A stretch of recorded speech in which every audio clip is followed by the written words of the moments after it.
Hello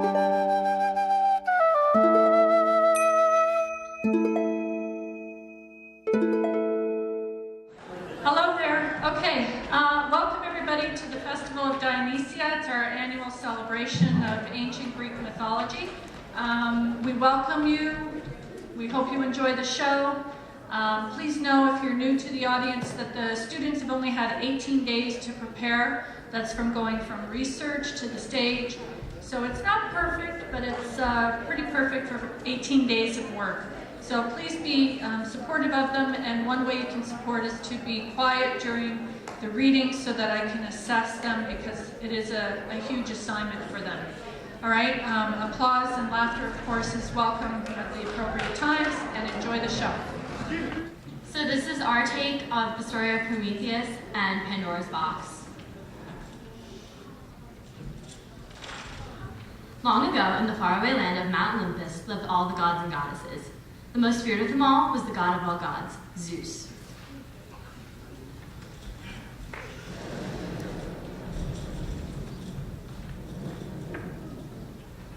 One day, Zeus tasked the Titan Prometheus to populate the earth with creatures which the gods could rule over.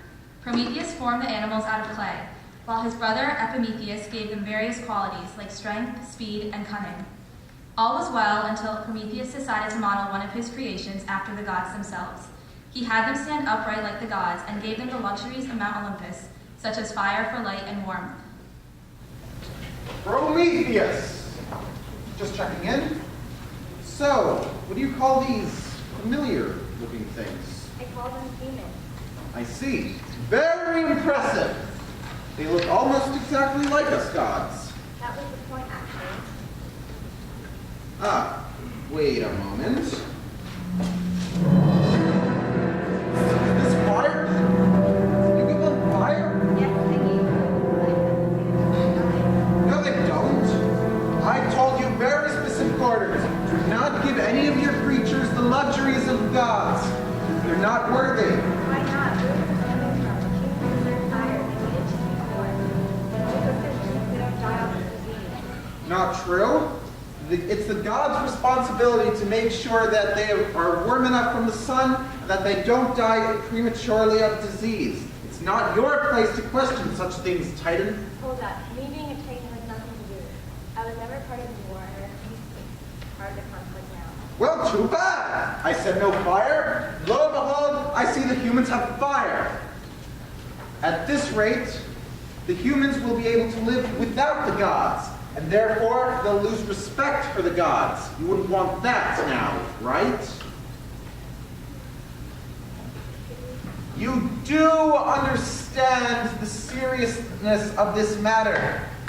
The fate of the world could now lie in the hands of these humans. Prometheus could not betray his beloved human race. Zeus, upset with Prometheus's resolve, decides to punish him. I see. You disobeyed me, Prometheus. Now you must pay. I did not mean to cause harm. What a shame. Unfortunately, my mind has been made up. Hephaestus! What is it, Zeus? Prometheus disobeyed my very specific orders, and I wish to punish him now. Here, tie him to this rock. Right away. I never want to see his face again.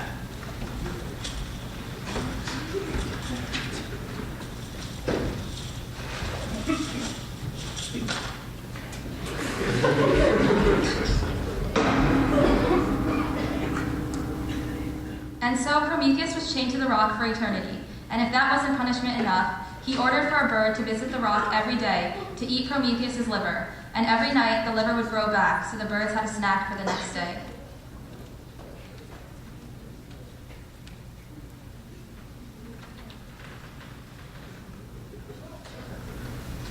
So, Hephaestus, Prometheus has been taken care of, but we still need to make sure these humans look up to us and revere us as the gods we are.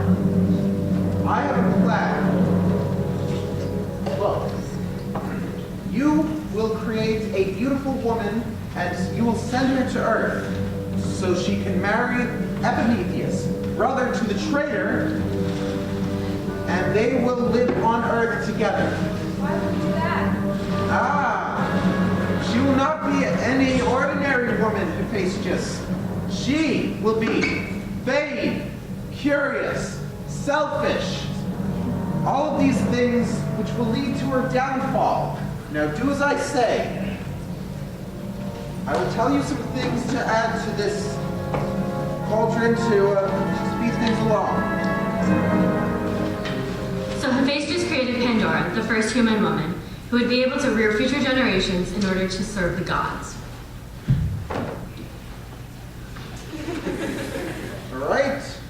I must say, this is your finest masterpiece yet. Thanks, but she still needs a personality.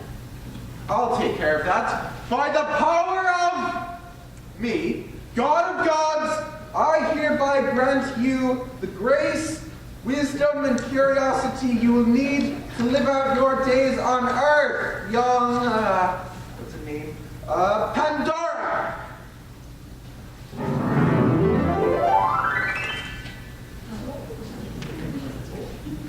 Hello? Hello. She is beautiful. Yet vain enough to lead. She will be our key to reclaiming the hearts and minds of the human race. Just you wait and see.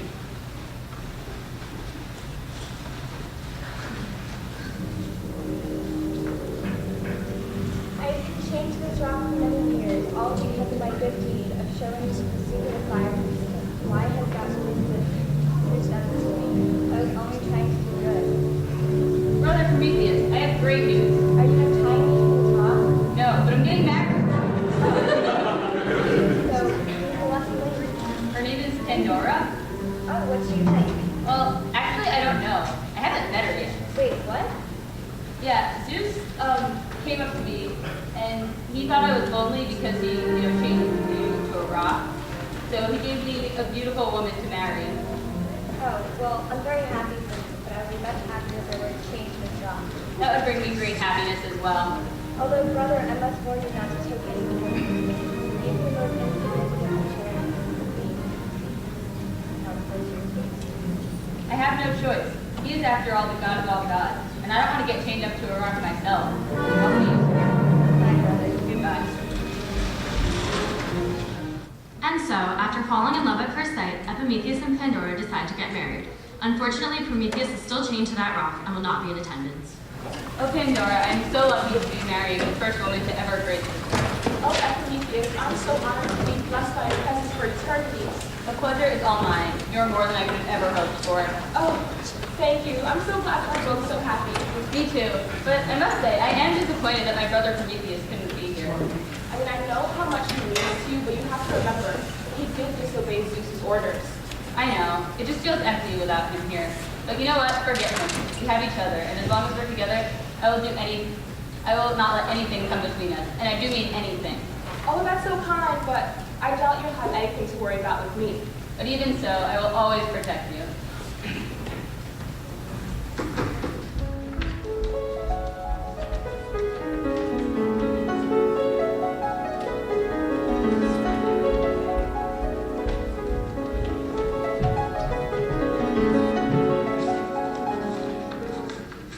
The day of the wedding has arrived, and Epimetheus and Pandora anxiously await it. Oh, Pandora, from the moment I laid eyes on you, I knew we would last forever. Oh, me too, Epimetheus.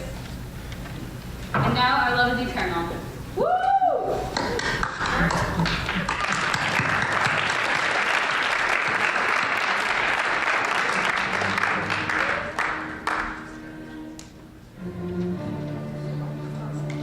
Zeus decides to give the newlyweds a box. It actually was not certain what the object was, but it came locked. He gave Pandora a warning not to open the box. Don't open the box.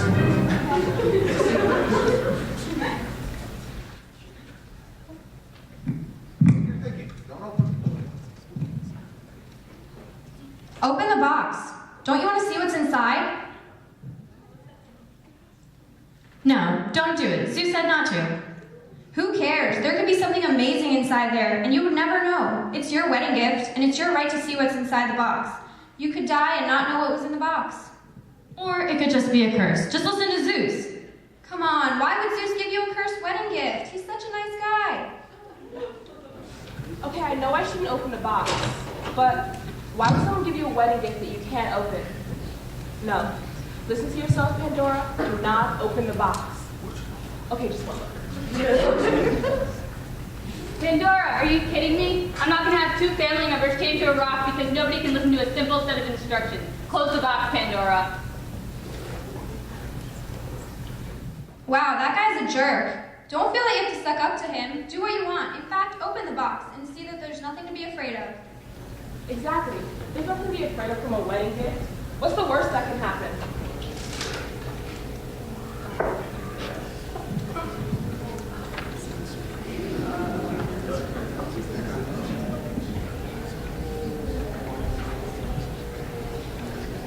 Oh no. What have I done? Thank you, Pandora. You have released me from my prison. I can now descend upon earth and give them hunger, illness, and disease. Who are you? I'm evil. Now let's go to earth. Oh no. What have I done? I've just released countless evils onto humanity. I should have listened to Zeus. I should have opened the box. This is bad. This is very bad.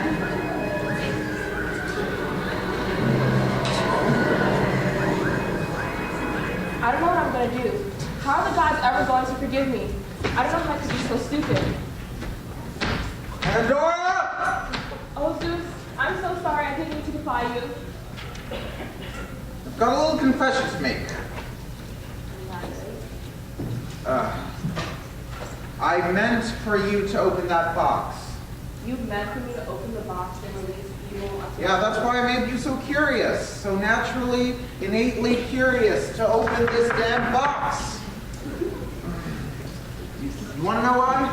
I mean, sure. Because there's another spirit at the bottom. Her name's Elvis. She is the spirit of hope. Hope that humanity can live in peace, despite the evil which surrounds it. He's right. We were meant to be on this earth and to explore it. Now, despite anything that could go wrong, there's always hope. Oh, then why didn't you just open the box yourself? Now. I'm the god who leads the humans. I can't just screw over the human race like that because I want to better my own life by robbing them of the means to live. Like, who would do that? Don't sugarcoat it, Zeus. You wanted to punish Prometheus and the humans he created, and that's why you did this. I'm speaking now, don't you interrupt. Now, anyway, the past is the past. You've got a lot to look forward to in your life on Earth. Understood? I want you to be happy. I want you to be hopeful. I want you to not live in fear. So we're just going to ignore the fact that you just released a bunch of evil? Yes. And so we learn that it's wise to listen to what you are told, because curiosity has its consequences. But you must also take into consideration your own opinion and your own gut feeling that things will turn out for the best. And despite all the bad outcomes you'll inevitably face, it's always important to maintain a strong, steady sense of hope while facing the evils of Pandora's box.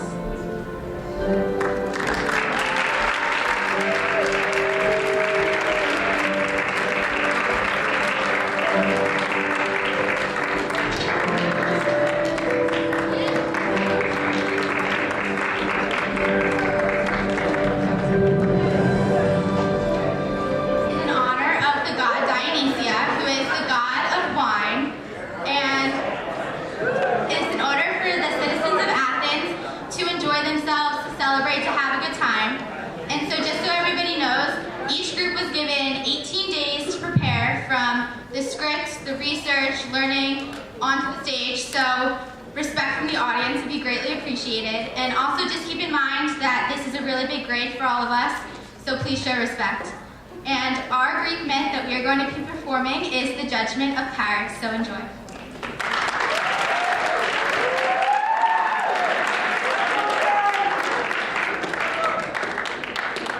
Our story begins as Thetis and Peleus join hands in holy matrimony. The banquet hall is filled with guests from near and far to celebrate their love. All of the gods and goddesses are present, all except Eris, the goddess of spite.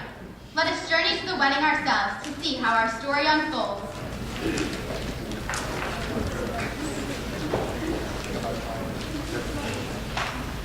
Did you hear that they bought the cake at Walmart?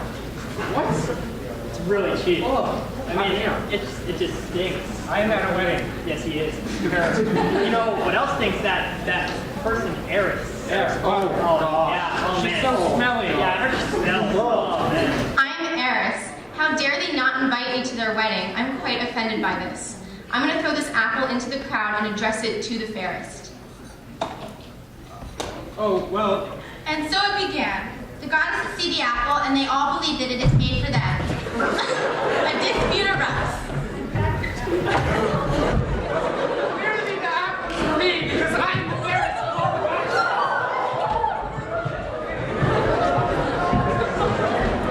Wait! Obviously, the apple is for me! Wait! Stop! Why don't we just get Zeus, the king of all the gods, to decide who gets the apple? That is clearly unfair. Zeus is your husband.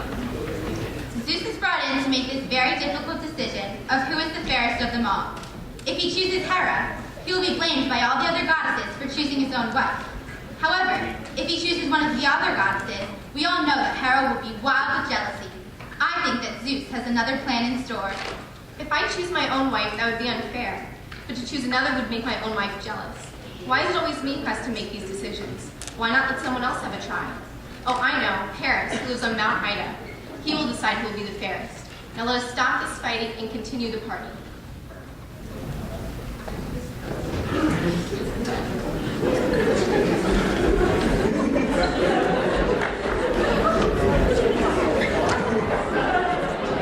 As Paris is waiting on Mount Ida, Hermes, the messenger, comes to tell him the very exciting news. Hermes tells Paris that Zeus has deemed him the judge of this very important contest. Now, it's up to Paris to decide who is the fairest of all the three goddesses. Oh, young man. I'm Hera. And you should give me the apple, because if you do, as I'm sure you will, I will give you all the power and wealth you could ever ask for.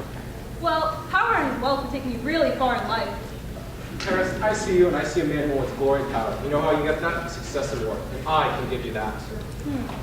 Glory and victory in war would make me look really powerful. So, Paris.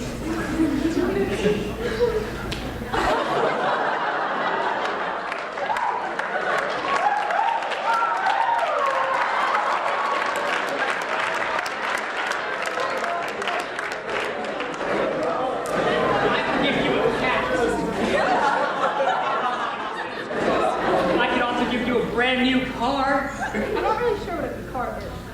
Alright, I can get you the most beautiful woman in all the land. Well, the most beautiful woman would make me look really, really good. I wonder who the most deserving is out. Is it Aphrodite, Athena, or Hera?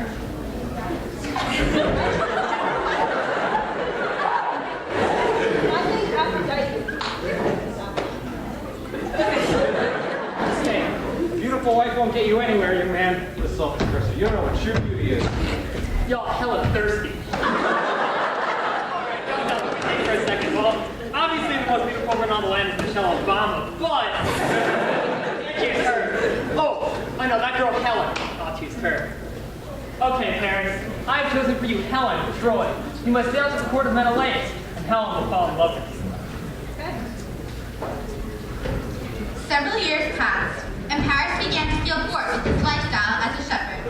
He heard that King Priam was holding a contest, and he yearned for some excitement. Paris travels to Troy to enter. For some reason, he has completely forgotten about Helen.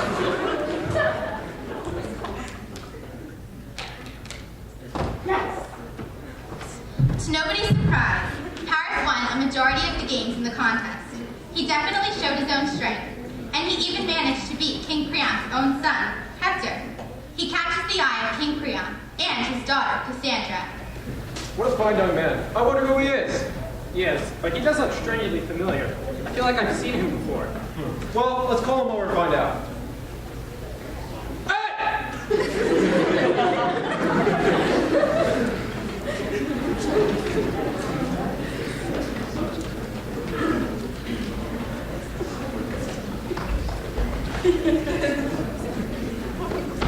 Cassandra, what are you doing? Father, don't you recognize who it is? No, I've never seen this man before. You're acting very oddly. Father, it's Paris! Suddenly, King Priam remembered Paris. Many years ago, King Priam had a baby son. His name was Paris. The gods predicted that Paris would bring destruction to all of Troy. And so, King Priam brought Paris up into the mountains and left him there to die.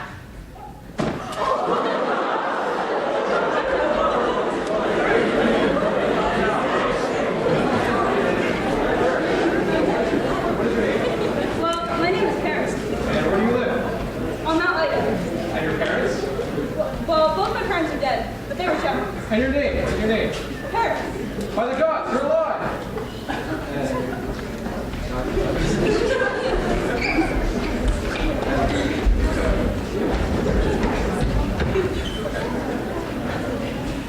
Here, to show you how happy you made me, and how much I trust you and love you, I'm going to send you on a mission.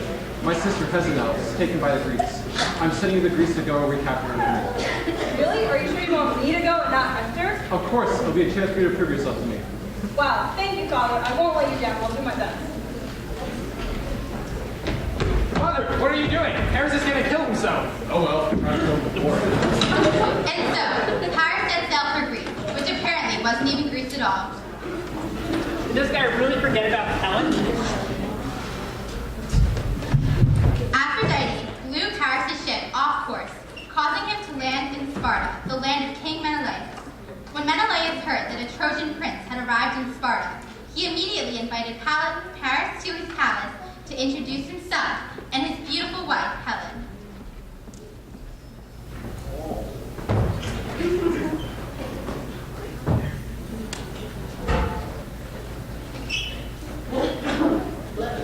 Hello, I am King Menelaus, and this is my wife, Helen. Wow, Helen is really the most beautiful woman in the world. Her hair, her eyes, her face, everything's so perfect. And I can tell by the way she looks at me that I can make her happier than Menelaus ever did. Over the course of their stay, Helen and Paris desired to be with each other, exchanging flirtatious glances and subtle hints. On the 10th day of their stay, Menelaus summoned his guest to make an announcement that he would be going to Crete for business. He would leave the city of Sparta in the hands of Helen. Well, hello, Helen. Oh, Paris, what are you doing in my room? This is so not appropriate. Well, Helen, I'm completely in love with you, and I would love for you to come to Troy with me and be my queen. I can't stand the thought of you with Menelaus any longer. Well, it's not every day a random stranger just comes into your room and asks you to run away with them. So I'll go with you.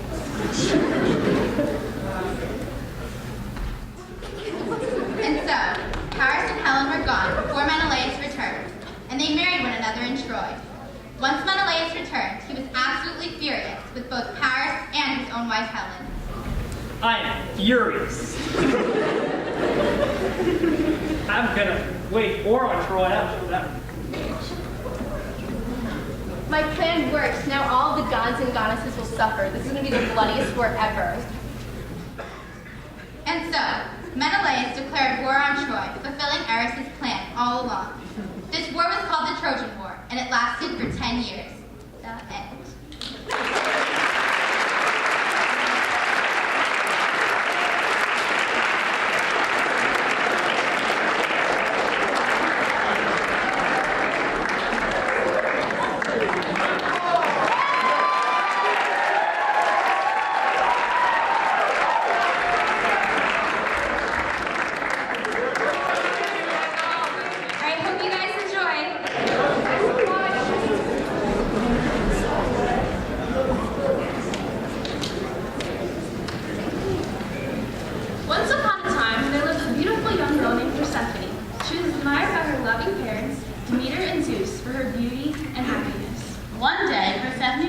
enjoying the warm sun and nice breeze in the garden, frolicking among the flowers and laughing with her friends.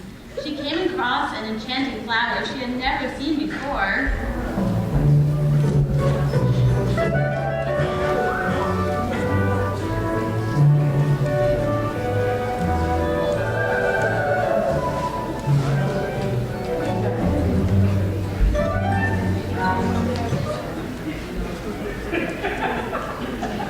My brother Zeus, I've been looking for a woman to help me call my wife. Be a true brother and help me find one. Oh, brother, I have the perfect girl for you. Tell me about her. Well, you see, she's the most beautiful girl of them all. And, of course, very, very happy. She's my daughter, Persephone. I'd be more than grateful to call Persephone my queen. Wow, what a beautiful flower with the most enchanting color. I must pick it for my mother. Aha, a narcissus. Exactly the flower I want my daughter to find. So my plan with Hades can come true. Who are you? Come with me. You'll find out. I don't want to go with you. I want to stay with my mother. Well, too bad. Fate isn't on your side. You're my wife now. No.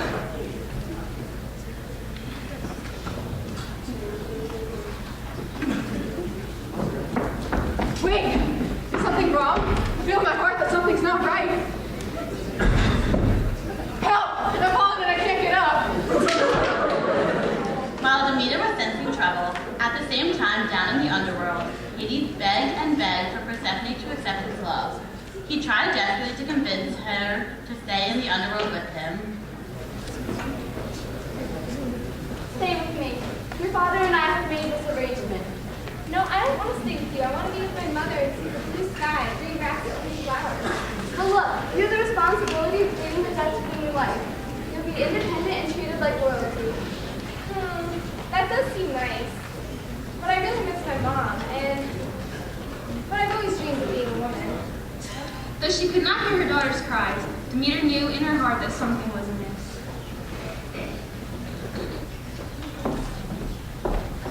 Have you seen my daughter? Have you seen my daughter? Where is she?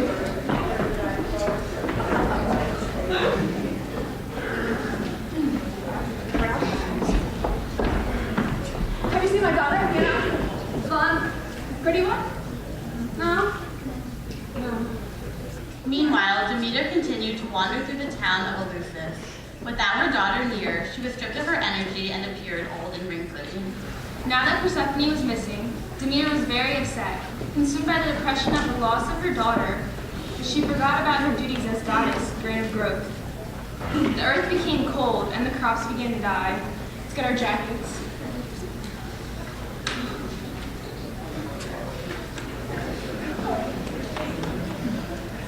If I can't have my daughter, then all the warmth will be gone and the plants will not grow. I'll be right back.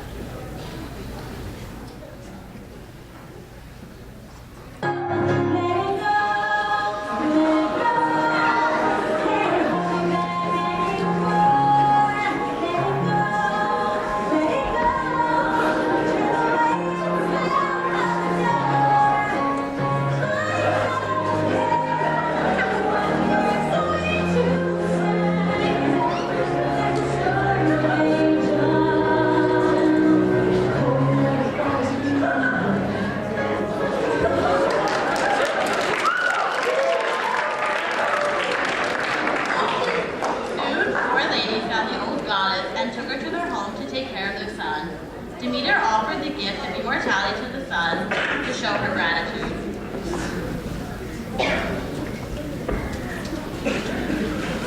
Get out! However, Demeter's fighting spirit flourished after being kicked out, and she appeared young again. They didn't know that this woman was a goddess, and the ladies were appalled to be kicked out of goddess. They begged for her forgiveness.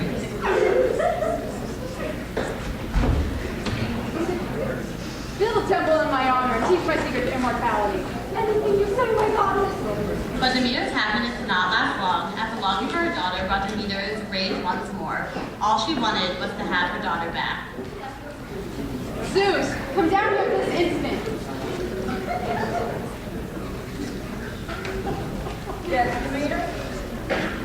I know what you've done. The mortals have revealed your plans to me. I am more angry than I've ever been before. If you don't give me my daughter, and I will not let a single plant grow on this earth. Oh, quiet, woman. Calm your worries. I'm not joking around. Give me my daughter. Okay. I open my treasure chest under Barbie. To go to Hades and retrieve our beautiful daughter, Persephone back. Delivery! Message to Zeus. Thank you. The messenger Hermes was shocked to see that Persephone was radiant and well adjusted to her position as the queen of the dead. Dear Persephone, your mother has been looking all over for you. It would make her so very happy for you to come back to her. I really miss my mom, but I like it here. I greet the new arrivals and help them adapt to their new lives. I want to see my mom, but I want to stay in your life. It's okay, Mom. Just eat the sweet fruit and you'll be fine. Persephone knew very well that she would not be able to stay with her mom if she ate the pomegranate. However, she decided to eat it. That was delicious. Thanks for the fruit, but I must go and see my mother. I'll miss you very much. Return home soon. So Persephone traveled back to Earth to see her loving mother. Even though she was very happy in the underworld and felt like she belonged there, she had to go back to Earth and visit her mother. She was torn on where she needed to spend her life. Mommy, I'm home! My daughter, you're home. It's so glad to see you, although I miss my life in Hades. My child, you seem so much more wise. So much more beautiful than when you left. I found my calling as Queen of the Dead, and I'm so well adjusted back into the job. Well, I'm happy you're home, but I can see that your life here is no more. Will you be returning? Wait, Zeus said I go to be pure as day, to lead for good, but I ate the fruit of life. I guess I have to return to Hades.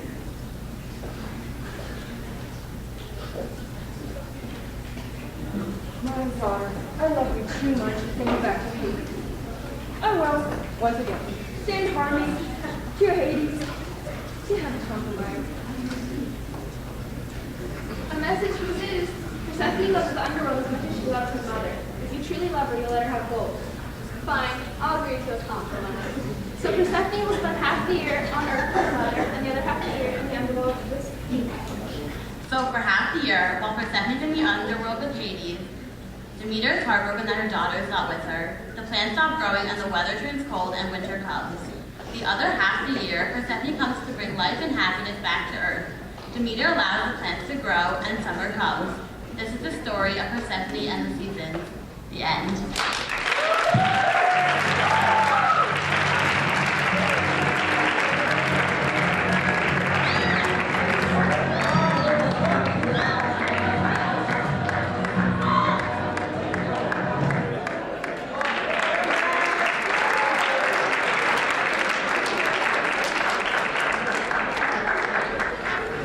Hello. Hi.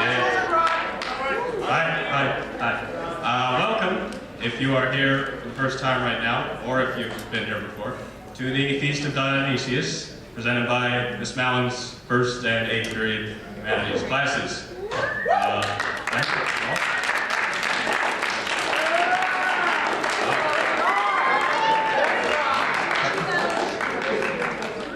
This is a major grade for us, so just a few things. Please no flash photography. Please silence your cell phones, all that. But it is okay to laugh. I said it's okay to laugh. You all know it's okay to laugh. So, what you're about to see is the story of Narcissus. It's a story that involves cruelty, lust, arrogance, death, and sex.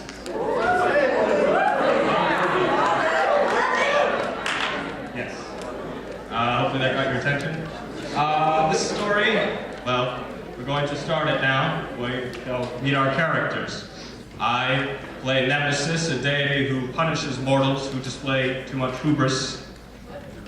Hubris, pride. You know, pride, downfall of a hero? Yeah. We have Emeneus, a boy who loves Narcissus.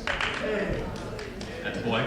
We have Echo, a nymph, who unfortunately also loves Narcissus and displays this love by stalking him. We have Hera, a goddess, who believes that Echo is trying to get it on with her husband Zeus. And of course we have Narcissus and his reflection, but they need no introduction.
Is there someone behind me? Yes. Stop. Indeed. David. No.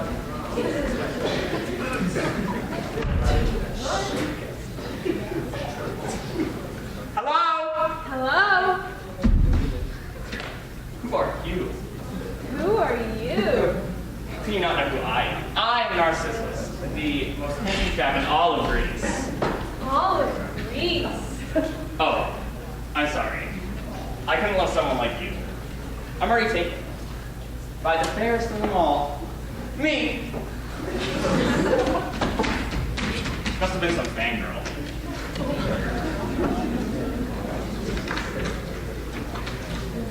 Echo, feeling dejected, rejected, disconnected, and disrespected, fled to a cave.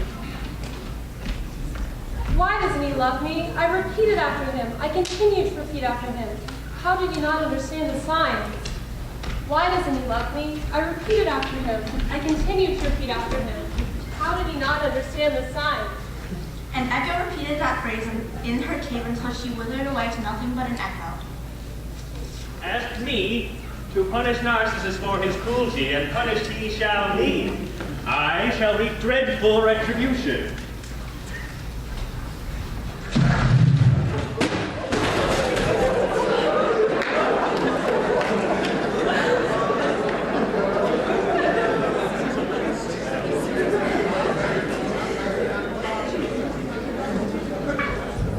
Hark!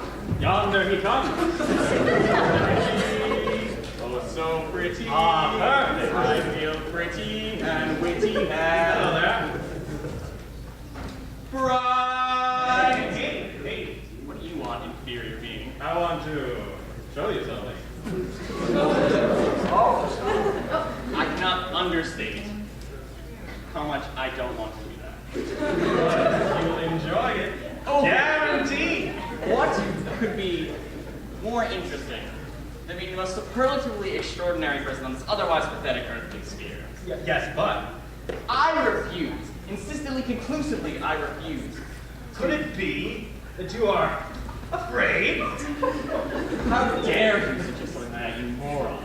Yes, you are. You quiver in fear at the sight of your own shadow. Nonsense! My shadow is fine!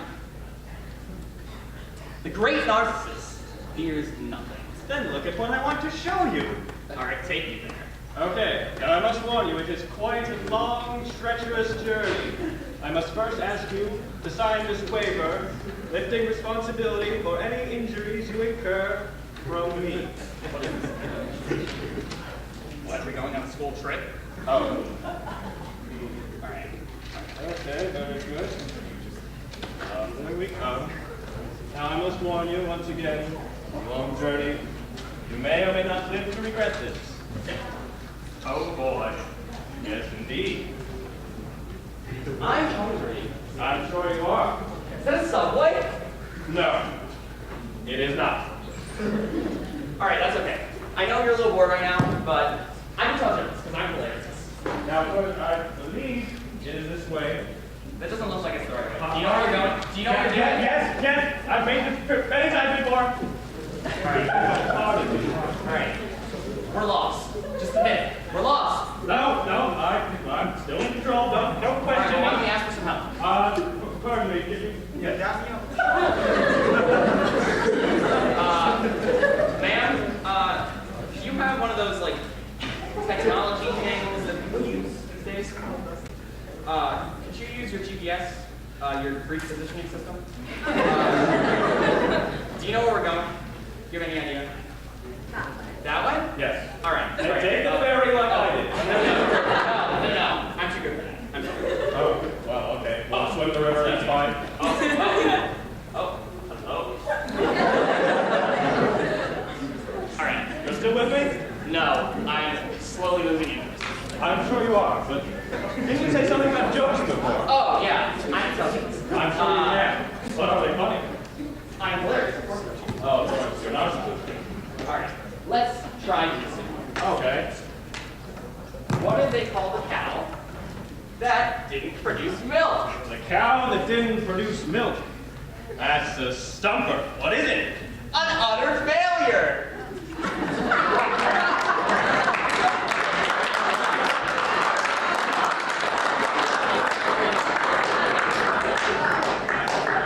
Is this where we were supposed to go?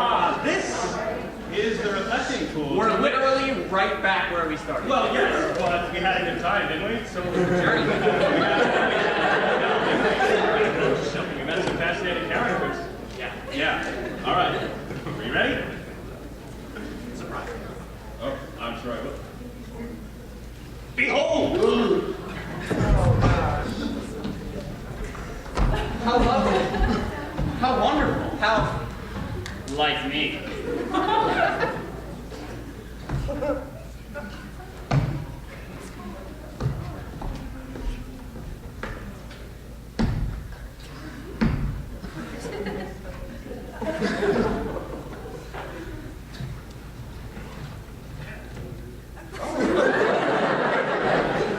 It's so tonight. You look mighty fine today. I know, I do.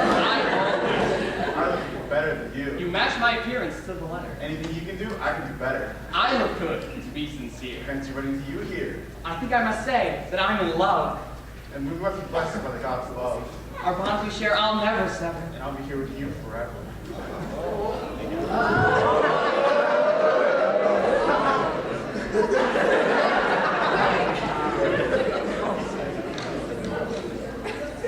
And so Narcissus and his reflection continued locking eyes and riding with each other until Narcissus withered away from dehydration and starvation.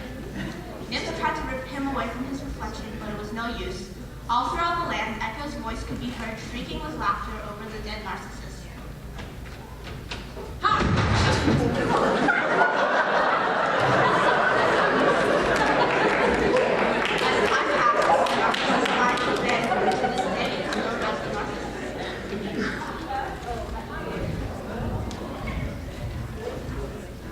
And that, boys and girls, is why you should not become self-centered, self-obsessed, arrogant, vain, narcissistic. Instead, maintain a low opinion of yourself at all times. Just remember, there is always someone better than you. It's not true. Oh, you're right. Oh, you're right.